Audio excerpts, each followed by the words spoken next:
মারিয়া এটা কি বানাইছো? চুলা। চুলা? আমার মেয়ে দেখেন মাটি দিয়ে চুলা বানাইছে।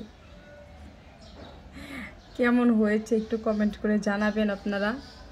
মাটি দিয়ে চুলা বানাইছে, সে আরো অনেক কিছু বানাইছে মাটি দিয়ে, পাতিল, কড়াই, অনেক কিছু। ওগুলা কোথায় রাখছো?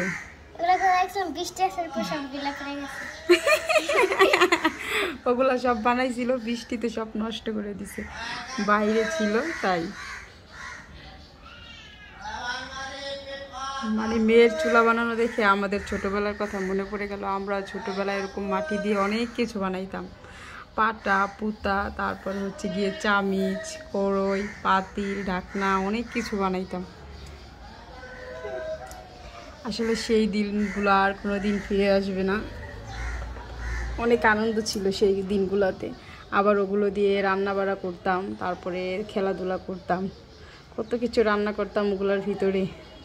কত আনন্দ ছিল ওই দিনগুলা। ওরা তো আসলে আমাদের বাচ্চা কাচ্চারা তো ওরকম কিছুই পায় নাই। আমরা যে আনন্দগুলো করেছি ওরা আসলে তেমনভাবে কিছুই পায় না, সারাক্ষণ ঘরের ভিতর থাকে, ওরকমভাবে বের হতে পারে না। আর এই খেলাধুলাগুলোও তারা করতে পারে না। তারা খেলা করে, ওই তো কিছু খেলনাপাতি কিনা হয় ওগুলো দিয়েই ঘরের ভিতরে বসে বসে খেলা করে। কিন্তু আমরা যে কত রকমের খেলা খেলেছি আসলে ওরা তো এগুলো পাই না এখন, তাই না? তো আমার মেয়ের চুলাটা কেমন হয়েছে আপনারা অবশ্যই কিন্তু কমেন্ট করে জানাবেন। আমার তো হাসি পাইতেছে মারিয়ার চুলা দেখে। এটা আবার কেমন চুলা? আমার ছেলেও হাসতেছে আমার কোলে বসা বসা।